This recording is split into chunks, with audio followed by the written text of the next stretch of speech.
This is section 5.3, exponential functions and models. These are the topics we're going to cover in this section. We're going to first introduce our discussion by talking about population growing at a constant number versus a constant percentage. Suppose we have a population that's 50,000 in January 2002. Let's compare the trend of the city's populations if it was first increased by 1,000 people per year, and second if it were increased by 10% per year. Suppose the population's increased by a constant number, 1,000 per year. That means in 2003, it added 1,000 people, so it started at 50,000, added 1,000, and ended up at 51,000. Similarly, in 04, it added another 1,000, and ended up at 52,000. 05, it added another 1,000, ended up at 53,000. And in 06, it added another 1,000, ended up at 54,000. The graph increases steadily up by 1,000 each year. Now we know this is a linear function because we know there's a constant growth rate. The difference between each year, each unit increment of our input is 1,000 increase. So we know that our function is p of t is the initial value plus the growth rate times t. So I started at an initial population of 50,000 plus 1,000 for each additional year after that. If I compare this with a constant percentage, I'm growing by 10% a year. I start with 50,000, but I grow 10% of the 50,000, which is 5,000, and end up at 55,000. My second year I start at 55,000, but my 10% growth just doesn't go to the 50,000 originally. It goes to the 50,000 plus the new 5,000, so it goes to the 55,000. So at the end of the second year I'm at 60,500. Similarly, at the end of the third year I'm at 66,550. And at the end of the fourth year, I'm at 73,205. This is not a linear growth model. While the data points may appear linear at first, if you look at the difference here, the delta between these, this is not a consistent growth rate. This is 5,500 here, then it's 5,550 here, and so on. This is actually an exponential growth. And we can write exponential growth as the initial value times what's called a compounding factor raised to the t power. Now your compounding factor is defined to be 1 plus your rate. You grew at 10% a year, which is 0.10, so 1 plus 0.10 is 1.1. So 50,000 times 1.1 to the t power. Let's compare and contrast these two growth rates. A linear growth adds a fixed amount to the previous y for each unit increase in x. In this case it was 1,000 each y for each year in x. An exponential growth multiplies the fixed amount to the previous y for each unit increase in x. In other words, we multiply the 1.1. My 1.1 is multiplied to y for each increase of 1 in x for the exponential. The 1,000 is added to y for each increase of 1 in x for linear. Please understand, because of the multiplication, exponential growth will always outpace linear growth if given enough time. Even though linear may start higher, in this case they start at the same place, the exponential growth will eventually outpace it if given enough time. Definition of an exponential function. We define exponential functions to be f of x equals c times a to the x. Your c is some constant. We assume c is greater than 0. And we assume a is greater than 0 as well. A is your base. Your a, we do not let a be equal to 1, because if a is 1, 1 to any power is 1, and this becomes a very boring function. The reason it's called an exponential function is because x is in the exponent. Now notice if a is greater than 1, this is what's called exponential growth. It's getting bigger and bigger. And if a is less than 1, this is called exponential decay. It's actually something that's shrinking. C is actually the initial value, or the y-intercept of your graph. Now please don't confuse polynomial equations and exponential ones. This is f of x equals x squared. This is f of x equals 2x. Notice the base here is x and the exponent's 2. Notice the base here is 2 and the exponent's x. Polynomial functions have bases which are variables. Exponential functions have your variables and the exponents. Notice the distinct difference between these two graphs.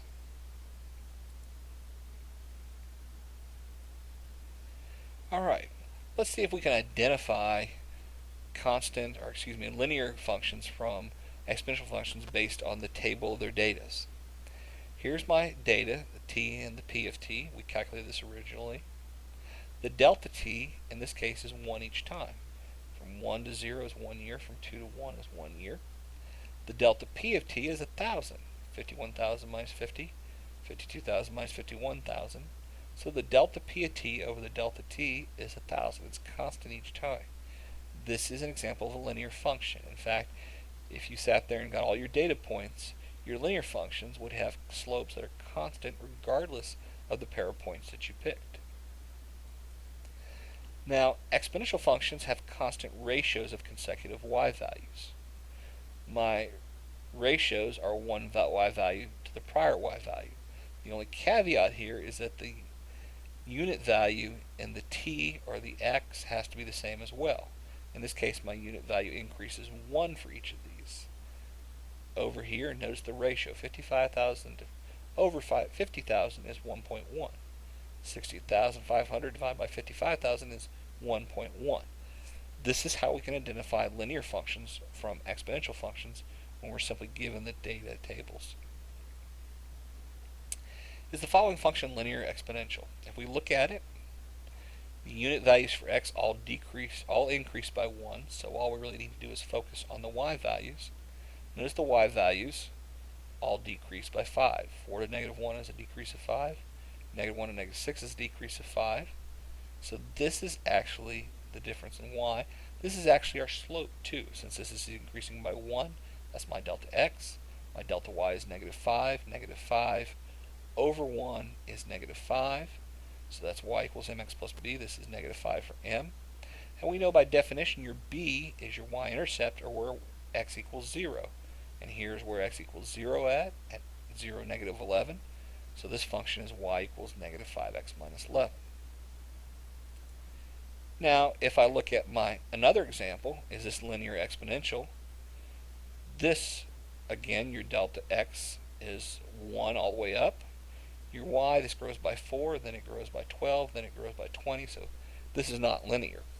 But if we take a ratio of it, 8 over 4 is 2, 16 over 8 is 2, 32 over 16 is 2.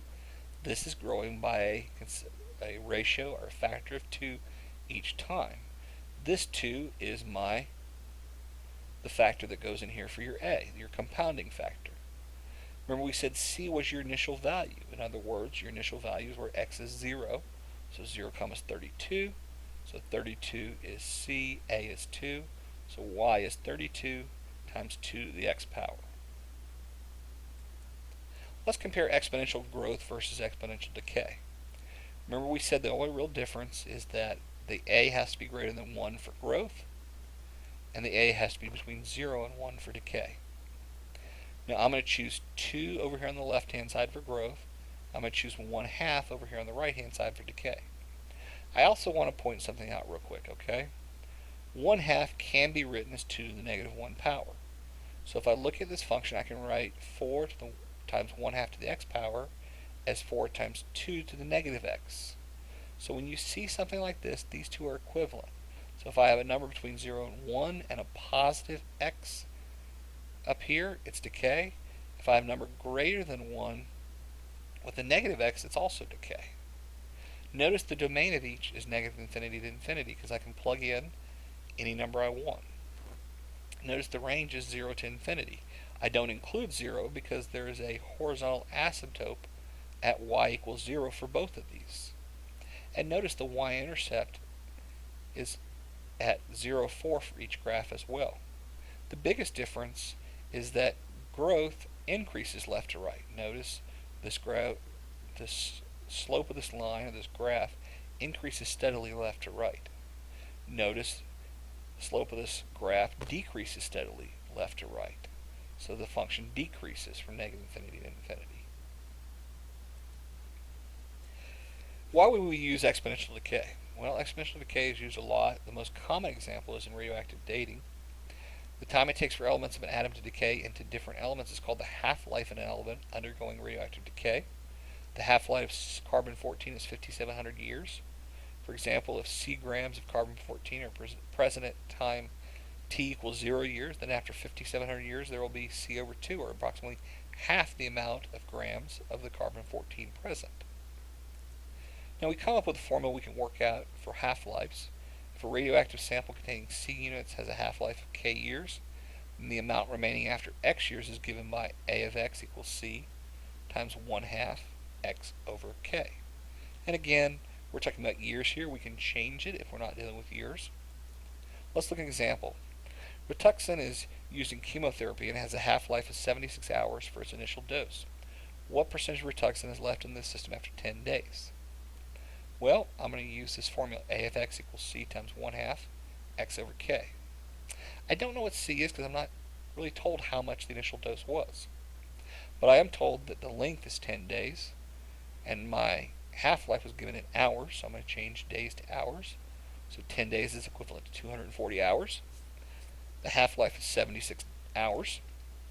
So 1/2 to the 240 over 76 power is approximately 0.112.